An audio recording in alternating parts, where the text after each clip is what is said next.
வணக்கம். நான் அசோக் ஜைனர்லேருந்து. நம்ம இன்னைக்கு பிடபிள்யூபிடி கேண்டிடேட்ஸோட டிசபிலிட்டி சர்டிஃபிகேட் எப்படி எடுக்கிறது, 2024க்கும் 2025க்கும் இடையில என்ன சேஞ்சஸ் அப்படிங்கிறத பார்க்க போகிறோம். Persons with benchmark டிசபிலிட்டிஸ்ங்கிறது RPWD act 2016ல வந்ததுக்கு அப்புறம் எக்ஸாக்டா இந்த பெர்சன்டேஜுக்கு மேல டிசபிலிட்டி இருந்துச்சுன்னா அவங்க எம்பிபிஎஸ்க்கு எலிஜிபிள் பிடபிள்யூடி கேண்டிடேட்ஸா அப்படிங்கிறத டிஃபைன் பண்ணியிருந்தாங்க. அதே மாதிரி இந்த பெர்சன்டேஜுக்கு மேல டிசபிலிட்டி இருந்துச்சு அப்படின்னா அவங்க பிடபிள்யூடி கேண்டிடேட்ஸ் பட் எம்பிபிஎஸ்க்கு எலிஜிபிள் இல்லை அந்த மாதிரி டிஃபைன் பண்ணியிருந்தாங்க. இது ஒவ்வொரு டிசபிலிட்டியை பொறுத்தும் சேஞ்ச் ஆச்சு. இதுக்கான எவாலுவேஷனை ஆல் இண்டியா கவுன்சிலிங்க்கு மல்டிபிள் டிசபிலிட்டி சென்டர்ஸ்ல ஒரு 16 disability centres different centres across the state வந்து பண்ணியிருந்தாங்க. அந்த டிசபிலிட்டி சென்டர்ல போய் சர்டிஃபிகேட் வாங்கணும். இதுதான் ப்ராசஸாக இருந்துச்சு. அந்த ப்ராசஸ்ல கொஞ்சம் சேஞ்சஸ் இந்த வருஷம் இருக்குது. ஒரு சுப்ரீம் கோர்ட் ஆர்டர் பேஸ் பண்ணி லாஸ்ட் இயர் அக்டோபர்ல நடந்த ஒரு சுப்ரீம் கோர்ட் கேஸ் பேஸ் பண்ணி அந்த சேஞ்சஸ் தான் நம்ம இப்போ பார்க்க போகிறோம். பேசிக்காக நம்ம இப்போ பார்க்க போகிறது டிசபிலிட்டி சென்டரில் போய் பிடபிள்யூபிடி கேண்டிடேட்ஸ் சர்டிஃபிகேட்ஸ் வாங்கணும். அந்த சர்டிஃபிகேட்ஸ் வாங்குறதுல நடந்திருக்கிற ப்ராசஸ் சேஞ்சஸ் பார்க்க போகிறோம். இது எந்த கவுன்சிலிங்க்கு வேணும்? All India counselling MCC conduct பண்ணுறாங்க இல்லையா, அதில் நீங்கள் பிடபிள்யூடி சீட்ஸ் எடுக்கணும் அப்படின்னா கண்டிப்பாக இந்த சர்டிஃபிகேட்டை இந்த 16 டிசபிலிட்டி சென்டரில் போய் தான் வாங்கணும். அதே மாதிரி நீங்க தமிழ்நாடு கவுன்சிலிங் அட்டன் பண்ண போறீங்கன்னா Rajiv Gandhi government general hospital, Madras medical காலேஜ்ல இருக்கிற ஹாஸ்பிட்டல் இருக்கு, சென்ட்ரலுக்கு ஆப்போசிட்ல அந்த ஹாஸ்பிட்டல்ல போய் இதே கைட்லைன்ஸோட ஒரு டிசபிலிட்டி சர்டிஃபிகேட் வாங்கணும். சரிங்களா? ஸோ இந்த டிசபிலிட்டி சர்டிஃபிகேட் நீங்க வாங்கிட்டீங்கன்னா all India counselling and Tamil Nadu state கவுன்சிலிங்க்கும் நீங்க எலிஜிபிளா இருப்பீங்க. இந்த ப்ராசஸ்ல சேஞ்சஸ் இருக்குது. நீங்க ஒருவேளை கர்நாடகா கேரளா கவுன்சிலிங்க்கு அதர்வைஸ் அப்ளை பண்ணிருக்கீங்க, நீங்க கர்நாடகா கேண்டிடேட் கேரளா கேண்டிடேட்னா அங்க இருக்கக்கூடிய ஸ்டேட்ல இருக்கவங்களுக்கு பிடபிள்யூடி கொடுப்பாங்க. அதுக்கு ஒரு டிசபிலிட்டி போர்டு இருக்கும். அதுதான் இப்போ ப்ராசஸ். நமக்கு இப்போ நம்ம பார்க்க போறது all India counselling, TN state கவுன்சிலிங்ல ஆல் இண்டியா ஆர்ஜிஜிஹெச்எஸ்ல வாங்கக்கூடிய சர்டிஃபிகேட். அதே சர்டிஃபிகேட், அந்த சர்டிஃபிகேட்ல வாங்குறதுல என்ன சேஞ்சஸ் நடந்திருக்குது அப்படிங்கிறத பார்க்க போறோம். இது போக நீங்க இந்த தமிழ்நாடு கவுன்சிலிங் அட்டன் பண்றீங்கன்னா இந்த சர்டிஃபிகேட்டை எடுத்துட்டு போய் ஒரு தடவை தமிழ்நாட்டில் அப்பியர் ஆகணும் ஆஃப்லைன்ல. அப்பதான் அவங்க வந்து இனிஷியல் கவுன்சிலிங்க்கும் எலிஜிபிள் ஆக்கி உங்களுக்கு சீட்ஸ் கொடுப்பாங்க. அது செகண்டரி. ஃபர்ஸ்ட் ஸ்டெப் என்ன அப்படிங்கறது தமிழ்நாடு கவுன்சிலிங்க்கு பார்க்க போறோம். ஆல் இண்டியாவுக்கு இந்த சர்டிஃபிகேட் வாங்கினா போதும், ஆட்டோமேட்டிக்கா உங்களுக்கு பிடபிள்யூடி சீட்ஸ் காமிக்கும். அந்த பிடபிள்யூடி சீட்ஸ் அலாட் ஆகும். இந்த சர்டிஃபிகேட் வாங்கினாதான் உங்களால அலாட்மெண்ட் எடுக்க முடியும். ஸோ இப்போ நம்ம என்ன சேஞ்சஸ் அப்படிங்கறத பார்ப்போம்.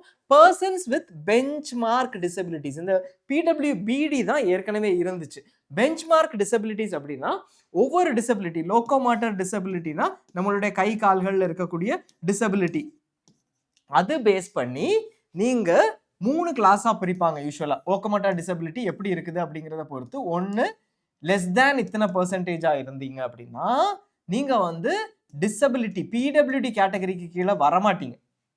உங்களுக்கு டிசபிலிட்டி ஒரு பர்டிகுலர் பெர்சன்டேஜுக்கு கீழே இருக்குது, ஆனா நீங்க எம்பிபிஎஸ்க்கு எலிஜிபிளா இருப்பீங்க. எதுக்கு வரமாட்டீங்க? பிடபிள்யூடி சீட்ஸுக்கு எலிஜிபிளா இருக்க மாட்டீங்க, எம்பிபிஎஸ் போய்க்கலாம். இது லோகோமோட்டார் டிசபிலிட்டியில 40% இருந்துச்சு. இது ஒவ்வொரு டைப் ஆஃப் டிசபிலிட்டி, நீங்க லிம் பேஸ்ட் டிசபிலிட்டி அப்படிங்கிறத பொறுத்து, ஸ்பீச் டிசபிலிட்டி எக்ஸெட்ரா, அந்த மாதிரி ஒவ்வொரு டிசபிலிட்டிக்கு வேற மாதிரி பெர்சன்டேஜஸ் மாறும். இது லோகோமோட்டார் டிசபிலிட்டி. இதே மாதிரி 40% to 80% டிசபிலிட்டி உங்களுக்கு இருந்துச்சுன்னா நீங்க பிடபிள்யூடி சீட்ஸ் எலிஜிபிளா இருப்பீங்க, எம்பிபிஎஸ்க்கும் எலிஜிபிளா இருப்பீங்க. எம்பிபிஎஸ்க்கு எலிஜிபிளா இருந்தா அதுல இருக்கக்கூடிய பிடபிள்யூடி சீட்ஸ்க்கும் எலிஜிபிளா இருப்பீங்க. 80%க்கு மேல இருந்தீங்க அப்படின்னா பிடபிள்யூடி தான் நீங்க, ஏன்னா உங்களுக்கு டிசபிலிட்டி இருக்குது, பட் எம்பிபிஎஸ்க்கு நீங்க எலிஜிபிள் இல்லை. இதுதான் பெஞ்ச் மார்க். பெஞ்ச் மார்க்ங்கிறது என்னது? ஒரு அளவுகோல். 40% கம்மியா, 40 to 80%, 80%க்கு மேல, அப்படி லோகோமோட்டர் டிசபிலிட்டி இருக்கிறவங்களுக்கு இதுதான் ரூல். இது eyesight, vision disability, hearing disability, கேள்வித்திறன் கம்மியா இருந்துச்சுன்னா அந்த ஒவ்வொரு டிசபிலிட்டிக்கும் ஒரு பெர்சன்டேஜ் வச்சு அதை கீழே கொண்டு வர முடியுமா, இந்த மாதிரி அளவுகோல்லாம் வச்சு டிசைட் பண்ணிட்டு இருந்தாங்க. அதனாலதான் இதுக்கு பெஞ்ச் மார்க்னா அளவுகோல், பெஞ்ச் மார்க் டிசபிலிட்டின்னு சொல்லிட்டு இருந்தாங்க. இப்போ சுப்ரீம் கோர்ட் கேஸ்ல என்ன ஆச்சு? இந்த ஓம் ரத்தோடுங்கிற சுப்ரீம் கோர்ட் இதுக்கான ஒரு கிளியர் இண்டிகேஷனும் கிளியரா போட்டிருந்தாங்க. உங்களுக்கு முன்னாடியே இருக்கிறது, இது இப்ப ரிலவென்ட் கிடையாது. பட் எதுக்காக காமிக்கிறோம் அப்படின்னா முன்னாடியே இந்த ரெகுலேஷன் இருந்துச்சு அப்படின்னு சொல்றதுக்காக காமிக்கிறோம். ஸோ பர்சன்ஸ் வித் பெஞ்ச்மார்க் டிசபிலிட்டிஸ்க்கு முன்னாடியே என்ன டிசபிலிட்டிக்கு என்ன பெர்சன்டேஜ் இருக்குதுங்கிறது கிளியரா அப்பெண்டிக்ஸ் H1 2019 கைட்லைன்ஸ், என்எம்சி கைட்லைன்ஸ்ல கிளியரா இருந்துச்சு. ஓகே, ஸோ இந்த கைட்லைன்ஸ் படி கிளியரா அவங்க என்ன போட்டிருந்தாங்க? இந்த லோகோமோட்டர் டிசபிலிட்டியா இருந்துச்சு அப்படின்னா 40%னா இது 40 to 80%, மோர் தேன் 80% அந்த மாதிரி போட்டிருந்தாங்க. சில டிசபிலிட்டிஸ்க்கு ரொம்ப கிளியரா லெஸ் தேன் 40% டிசபிலிட்டியா இருந்தா அவங்க எலிஜிபிள் கிடையாது. யாரு? லோ விஷனோ பிளைண்ட்னஸோ விஷுவல் டிசபிலிட்டி கண் பார்வை திறன் குறைவா இருந்தவங்களுக்கு லெஸ் தேன் 40% டிசபிலிட்டி இருந்தா அவங்க எலிஜிபிள் கிடையாது. மோர் தேன் 40% அவங்க வந்து பிடபிள்யூடி கிடையாது, பிடபிள்யூடிக்கு எலிஜிபிள் கிடையாது. எம்பிபிஎஸ் படிச்சுக்கலாம், பட் பிடபிள்யூடி சீட்ஸ் கிடையாது. மோர் தேன் 40% ஈக்குவல் டு 4 ஆர் மோர் தேன் 40% இருந்தா அவங்க எம்பிபிஎஸ்கே எலிஜிபிள் கிடையாது. ஸோ இந்த 40 to 80% இதுல கிடையாது. பட் ஒருவேளை வேற ஏதாவது assistive AIDS, visual disability, advance low vision AIDS வச்சு நீங்க வேற ஏதாவது கருவிகள் வச்சு உங்களோட பெர்சன்டேஜை 40க்கு கீழே கொண்டு வர முடியும் அப்படின்னா, 40க்கு மேல இருக்கிறீங்க பட் 40க்கு கீழே கொண்டு வர முடியும். இதே மாதிரி ஹியரிங்க்கு என்ன, 40க்கு கீழே இருக்கிறீங்க, உங்களுக்கு 40க்கு மேல இருக்கிறீங்க, உங்களுக்கு அவ்வளவு தூரத்துக்கு டிசபிலிட்டி இருக்கு, பட் ஹியரிங் எய்ட் ஏதாவது வச்சு 40க்கு கீழே கொண்டு வர முடியும். அப்படி இருந்துச்சுன்னா உங்களை பிடபிள்யூடி கேண்டிடேட்டா கன்சிடர் பண்ணி எம்பிபிஎஸ்க்கும் கன்சிடர் பண்ணுவாங்க. இதுதான் ரூலா இருந்துச்சு. ஸோ பேசிக்கா 2 ரூல். ஒரு பெர்சன்டேஜுக்கு மேல போனா உங்களுக்கு கிடையாது. ஒருவேளை அந்த பெர்சன்டேஜுக்கு மேல போயிடுச்சு அப்படின்னா எம்பிபிஎஸ்ஸே நீங்க படிக்க முடியாது. பெர்சன்டேஜுக்கு கீழே இருந்துச்சு அப்படின்னா, கீழே உங்களால கொண்டு வர முடியும் அப்படின்னாலோ இல்ல ஒரு பர்டிகுலர் பெர்சன்டேஜுக்குள்ள இருந்தீங்கன்னா உங்களுக்கு டிசபிலிட்டி இருக்கும். இதெல்லாம் எதுக்காக சொல்றோம்னா இதெல்லாம் நம்பர்ஸ் பேஸ் பண்ணி இருந்துச்சு இல்லைங்களா. நம்ம கிளியரா என்ன தெரியுது, அந்த பெர்சன்டேஜை மெஷர் பண்ணுவாங்க, எங்கேயோ போய் எவாலுவேட் பண்ணுவாங்க. அந்த இடத்துல எவாலுவேட் பண்ணும்போது உங்களுக்கு ஒரு நம்பர் கொடுப்பாங்க. அந்த நம்பர் 39 40 80 88% அப்படிங்கிறத பொறுத்து டிஃபைன் பண்ணிட்டு இருந்தாங்க. ஸோ இது லாஸ்ட் இயர் ஒரு சுப்ரீம் கோர்ட் கேஸ்ல ஓம் ரத்தோடுங்கிற கேண்டிடேட்டோட சுப்ரீம் கோர்ட் கேஸ்ல அவங்க எம்பிபிஎஸ் படிக்கிறதுக்கு அப்ளை பண்ணியிருந்தாங்க. 88% டிசபிலிட்டி அப்படின்னு சொல்லிட்டு அவங்க நீங்க பிடபிள்யூடி தான் பட் எம்பிபிஎஸ்க்கு நீங்க எலிஜிபிள் இல்லைங்கிறது எய்ம்ஸ் நாக்பூர் ஒரு தடவை, எய்ம்ஸ் டெல்லி ஒரு தடவையும் செக் பண்ணி அந்த டிசபிலிட்டி சென்டர்ஸ்ல அவங்க இல்லைன்னு சொல்லி ஹைகோர்ட் வரைக்கும் போயிடுச்சு. சுப்ரீம் கோர்ட் இந்த கேஸை எடுத்துக்கிட்டு என்ன சொல்லுச்சு அப்படின்னா, இவங்களுக்கு 88% டிசபிலிட்டின்னு சொல்றீங்க, ஆனா அது லோகோமோட்டார் டிசபிலிட்டி, அவங்களால எழுந்து நிக்க முடியல அப்படிங்கறத தவிர நிறைய வேற எல்லா ஃபங்க்ஷன்ஸையுமே கண்டினியூஸா எழுந்து நிக்க முடியலங்கிறத தவிர எல்லா ஃபங்க்ஷன்ஸையுமே அவங்க பண்ண முடியுது. எம்பிபிஎஸ் ஒரு கேண்டிடேட்டுக்கு தேவையானது இது மட்டும் அப்படிங்கிறது கிடையாது, எல்லா ஃபங்க்ஷன்ஸையும் பண்ண முடியுது. நீங்க ஒரு நம்பர் வச்சு அவங்கள ரிஜெக்ட் பண்ணிட்டீங்க, ஆனா அவங்க நல்ல டாக்டரா வர்றதுக்கான ஆப்ஷனை நீங்க அவங்க கிட்ட இருந்து எடுத்துட்டீங்க. அவங்களுக்கு ஹெல்ப் பண்றதை விட்டுட்டு எப்படியெல்லாம் அவங்கள எம்பிபிஎஸ் பண்ண வைக்க முடியும், அதுக்கான எய்ட்ஸ் என்ன இருக்கு, அவங்க கையில வச்சிருக்கிற ஸ்கூட்டர் அது வந்து அவங்களுக்கு ஹெல்ப் பண்ணுது, அவங்களால கொஞ்ச நேரம் எழுந்து நிக்க முடியறதுக்கு வேற ஏதாவது கையில கிரச்சஸோ அந்த மாதிரி பண்ண முடியுமா, இதெல்லாம் பண்றதை விட்டுட்டு இந்த 88% இருக்குன்னு சொல்லி சிம்பிளா நம்பரை போட்டு அவங்கள வெளியில தள்ளுறது கரெக்ட் இல்ல. சோ நீங்க பெஞ்ச் மார்க் கான்செப்ட்ல இருந்து வெளியில வந்து ஒரு பிடபிள்யூடி கேண்டிடேட்டுக்கு நான் எப்படி அவங்க ஃபங்க்ஷனலா எம்பிபிஎஸ் பண்றதுக்கு என்னென்ன காம்பிடன்சி இருக்குமோ அதுக்கு என்னென்ன டிவைசஸ் எய்ட் பண்ண முடியுமோ அதெல்லாம் வச்சு அவங்களால எம்பிபிஎஸ் பண்ண முடியும்னா அவங்கள பண்ண வைக்கிறது தான் இந்த ஆர்பிடபிள்யூடி ஆக்டோட நோக்கமே தவிர அவங்க கிட்ட இருந்து சீட்ஸை எடுத்துட்டு போறது இல்லை அப்படிங்கறத சொல்லியிருக்காங்க. ஸோ இது நம்ம சுப்ரீம் கோர்ட்டோட ஆர்டர். அந்த ஆர்டர்ல கடைசியா என்ன பிரைமரியா சொல்லியிருக்காங்கன்னா, ரீசனபிள் அகாமடேஷன், கொஞ்சமாவது நம்ம அவங்களுக்கு சப்போர்ட் பண்ற மாதிரி என்ன பண்ண முடியுமோ அதை பண்ணி அந்த மார்ஜினை நம்ம கொடுக்கணும். அண்ட் அடாப்டிங் பெஞ்ச்மார்க் அளவுகோல் அதெல்லாம் வச்சுட்டு அவங்களோட ரைட்டையும் நீடையும் நம்ம அவாய்ட் பண்ணிடக்கூடாது அப்படிங்கிறத சொல்லியிருக்காங்க. கோர்ட்டோட கிளியர் டைரக்டிவ் என்ன அப்படின்னா, ஃப்ரெஷ் கைட்லைன்ஸ் நம்ம ஏற்கனவே பார்த்தோம் இல்லையா, இப்போ கைட்லைன்ஸ் 40% 80% இப்படியெல்லாம் இல்லாம fresh guidelines for disabilities into medical courses. NMC தான் அந்த கைட்லைன்ஸ் போட்டிருந்தாங்க மெடிக்கல் கோர்சஸ்க்காக. அந்த கைட்லைன்ஸ்க்கு அதுக்கு ஃப்ரெஷ் கைட்லைன்ஸ் கொண்டு வாங்க. இது 2024 அக்டோபர்ல வந்த judgement. Avoid the benchmark model. இந்த மாதிரி ஒரு பெஞ்ச்மார்க் வச்சு அதை டெஸ்ட் பண்றதை விட்டுட்டு ஃபங்க்ஷனல் காம்பிடன்ஸை டெஸ்ட் பண்ணுங்க. அவங்களால எம்பிபிஎஸ் படிக்கிறதுக்கு முடியுமா அப்படின்னு டெஸ்ட் பண்ணிட்டு அப்ளிகேஷன் அவங்கள டெஸ்ட் பண்ணிட்டு அவங்க எலிஜிபிள் இல்லை அப்படின்னு நீங்க சொல்லுங்க. அவங்களால எம்பிபிஎஸ்ஸே படிக்க முடியாதுன்னு சொல்லுங்க. இல்லாம இந்த நம்பர் வச்சு அவங்க இதுக்கு கீழே வரல அப்படின்னு சொல்லாதீங்க. உங்களால அவங்க எம்பிபிஎஸ் படிக்கிறதுக்குள்ள எல்லா இதுவுமே இல்லை, காம்பிடன்ட் அந்த ஃபங்க்ஷன்ஸ் பண்ண முடியல அப்படின்னா நீங்க எழுதி கொடுங்க அவங்களால எம்பிபிஎஸ் படிக்க முடியாதுன்னு சொல்லி. அப்போ அவங்க பிடபிள்யூடி இல்லைன்னு சொல்லுங்க. பிடபிள்யூடி நான் அப்படின்னு கேட்க போறதை தாண்டி இப்போ பிடபிள்யூடி இல்லைன்னு அவங்க சொல்றதுக்கான ஒரு மெத்தடை நீங்க ஃபாலோ பண்ணுங்க அப்படின்னு தான் சுப்ரீம் கோர்ட் அந்த டைரக்ஷன்ல தான் சொல்லியிருக்காங்க. அண்ட் கேண்டிடேட்ஸ் அங்க அப்பியர் ஆகும்போது அந்த பையன் ஆக்சுவலா ஓம் ரத்தோடுங்கிற பையன் அங்க அப்பியர் ஆகும்போது அவனை அன்கம்ஃபர்டபுளா நிறைய கொஸ்டின்ஸ் கேட்டு ரொம்ப நேரம் வெயிட் பண்ண வச்சிருக்காங்க. அந்த மாதிரி இல்லாம அவங்களுக்கு ஃபிசிக்கல் இல்லை ஆட்டிடியூட்னல் பேரியர்ஸ். ஃபிசிக்கல் பேரியர்ஸ்னா அவங்க போய் அங்கே அந்த கம்ப்ளீட் எவாலுவேஷனை பண்ணுறதுக்காக இருக்கக்கூடிய ஃபெசிலிட்டிஸ் எல்லாத்தையுமே ஏற்படுத்தி கொடுங்க. ஆட்டிடியூடினல் பேரியர்ஸ், நீங்கள் அவங்கள பார்க்கும்போதே நீங்கள் எவாலுவேட் பண்ணுற டீம் வந்து அவங்க ஏதோ பிடபிள்யூடி உங்ககிட்ட இருந்து ஏதோ வாங்க வந்த மாதிரி இல்லாமல் அவங்கள கரெக்டாக ட்ரீட் பண்ணி அவங்களுக்கு கரெக்டான எவாலுவேஷனை கொடுங்க அப்படின்னு சொல்லியிருக்காங்க. And applicants to need must be informed of compliance of accessibility norms. அவங்க ஒரு காலேஜ் செலக்ட் பண்ணும்போது ஒவ்வொரு காலேஜ் எம்பிபிஎஸ் இருக்கிற ஒவ்வொரு காலேஜ்லையும் மெடிக்கல் சீட் இருக்கிற ஒவ்வொரு காலேஜ்லையும் என்ன ஃபெசிலிட்டி இருக்கு, ரேம்ப் ஃபெசிலிட்டி இருக்கு, அவங்களால எல்லா இடத்துக்கும் போக முடியுமா, போக முடியாதா, இது எல்லாத்தையும் கலெக்ட் பண்ணி என்எம்சி போடுங்க. அப்பதான் ஒரு பிடபிள்யூடி கேண்டிடேட் வந்து டிசைட் பண்றதுக்கு ஈஸியா இருக்கும் அவங்களுக்கு. அதே மாதிரி அந்த ஃபெசிலிட்டிஸை ஒவ்வொரு சென்டர் ஒவ்வொரு எம்பிபிஎஸ் மெடிக்கல் காலேஜ்லையும் எனேபிளிங் யூனிட்ஸ், யூஜிசி வந்து எனேபிளிங் யூனிட்ஸ்னு பர்சன்ஸ் வித் டிசபிலிட்டிஸ்க்கு ஹெல்ப் பண்றதுக்காக அந்த ஒவ்வொரு காலேஜ்லையும் ஒரு சென்டர் இருக்கணும், யூனிட் இருக்கணும்னு சொல்லியிருக்காங்க. அதுபடி அந்த எனேபிளிங் யூனிட்ஸை வந்து வச்சு இதை டிரைவ் பண்ணுங்க. அதுக்கு இந்த எம்பிபிஎஸ் கோர்ஸ் படிக்கிறதுக்கு என்னென்ன அவங்களுக்கு அகாமடேட் பண்ண முடியுமோ, ஃபெசிலிட்டிஸ் கொடுக்க முடியுமோ எல்லாமே கொடுங்க அப்படின்னு ஒரு நல்ல ஆர்டரை போட்டிருக்காங்க. ஸோ பேசிக்காக இப்போ எப்படி ஆயிடுச்சுன்னா, இந்த பெஞ்ச் மார்க் 40, 80 இது எடுக்கக்கூடாது. இது பேஸ் பண்ணி பிடபிள்யூடி டிசைட் பண்ணக்கூடாது. பிடபிள்யூடி நீங்கள் வந்து எம்பிபிஎஸ்கே எலிஜிபிள் இல்லை அப்படிங்கிற டெசிஷனை இது பேஸ் பண்ணி எடுக்கக்கூடாது.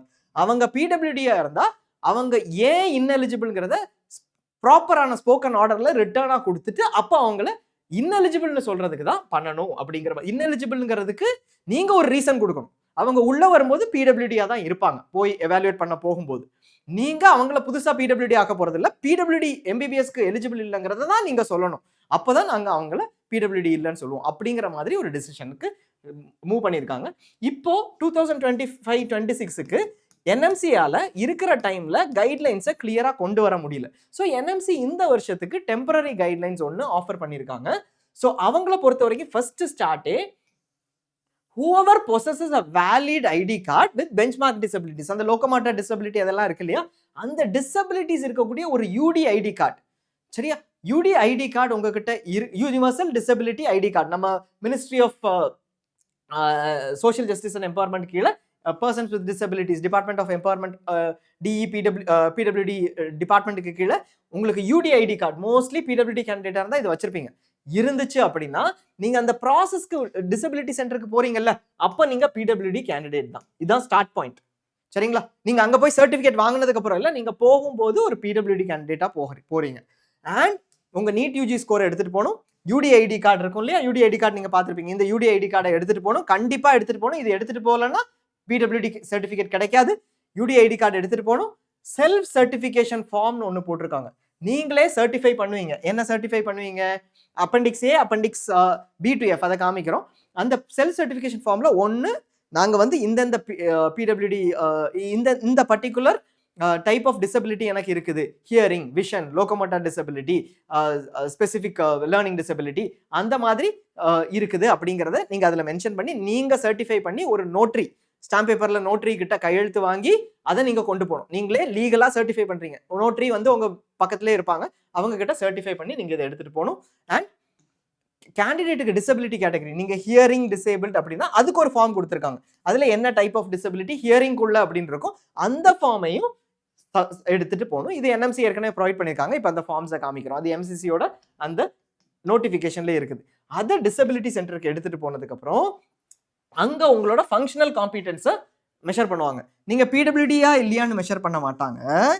நீங்க எம்பிபிஎஸ்க்கு உங்களுக்கு எல்லா ஃபங்க்ஷனல் காம்பிடன்ஸும் இருக்கா அப்படிங்கிறத மெஷர் பண்ணுவாங்க. அப்படி இல்லாம இருக்கிற பட்சத்துல உங்களை எம்பிபிஎஸ்க்கு எலிஜிபிள் இல்லைன்னு சொல்லுவாங்க. மற்றபடி பிடபிள்யூடியா தான் நீங்க உள்ள போறீங்க. டிஃபரன்ஸ் இருக்கு. லாஸ்ட்ல முன்னாடி போன வருஷம் போகும்போது நீங்க எப்படி உள்ள போவீங்க, சர்டிபிகேட் எனக்கு வேணும் அப்படின்னு சொல்லிட்டு சர்டிபிகேட்லாம் எடுத்துட்டு போய் நீங்க என்ன பிடபிள்யூடியா அங்கீகரிங்கன்னு சொல்லிட்டு போறீங்க. இந்த வருஷம் பிடபிள்யூடியா உள்ள போறீங்க. அண்ட் உங்களுக்கு யூடிஐடி இருக்கிறதுனால அவங்க உங்களை 80%, 40% எவாலுவேட் பண்ண மாட்டாங்க. உங்களோட காம்பிடன்சிஸ், ஃபங்க்ஷனல் காம்பிடன்சிஸ்க்கு ஒரு தனியான ஒரு பிடிஎஃப் ஒரு இது நோட்டிஃபிகேஷன் கொடுத்துருக்காங்க 12 மார்ச் 2024 அன்னைக்கு.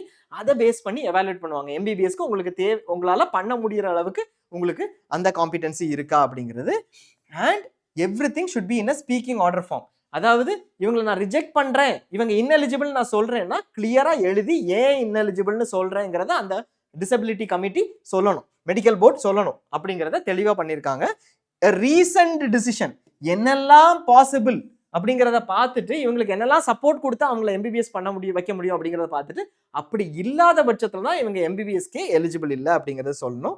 அண்ட் ஒன்ஸ் நீங்கள் இந்த டிசபிலிட்டி சர்டிஃபிகேட் வாங்கினாதான் உங்களுக்கு பிடபிள்யூடி சீட்ஸ் காமிக்கும். பிடபிள்யூடி சீட்ஸ்னா பேசிக்காக பிடபிள்யூடி சீட்ஸ் அலாட் ஆகும். ஸோ 28th சாய்ஸ் ஃபில்லிங் முடிஞ்சிருங்கிற பட்சத்தில் நீங்கள் ஏர்லியராகவே போய் வாங்குறது பெட்டர். 28th வந்து மண்டே வருது இல்லையா, நீங்கள் வந்து நாளைக்கு தேர்ஸ்டே ஆகுது, ஃப்ரைடே ஆகுது, அதுக்கப்புறம் சாட்டர்டேயும் அவங்க அவைலபிளாக இருக்கிறதுக்கு சான்ஸ் இருக்குது. ஒரு தடவை கால் பண்ணிட்டு போங்க. இது தமிழ்நாடு கேண்டிடேட்ஸ் வந்து ஆல் இண்டியா கவுன்சிலிங்க்கு எங்கே வேணாலும் சர்டிஃபிகேட் வாங்கலாம். நீங்கள் மகாராஷ்டிராவில் இருக்கீங்கன்னா மகாராஷ்டிராவில் கூட சர்டிஃபிகேட் வாங்கலாம். பட் தமிழ்நாடு கவுன்சிலிங் நீங்கள் அட்டன் பண்ண போறீங்க லேட்டரா அப்படின்னா அந்த தேவைக்கு நீங்கள் ராஜீவ்காந்தி கவர்மெண்ட் ஜென்ரல் ஹாஸ்பிட்டலில் மட்டும்தான் வாங்கணும். இப்போ ஃபார் எக்ஸாம்பிள் நீங்கள் கன்னியாகுமரியில் இருக்கீங்க அப்படின்னா ஆல் இண்டியா கவுன்சிலிங்க்கு நீங்கள் ட்ரிவாண்டத்தில் போய் வாங்கிக்கலாம்.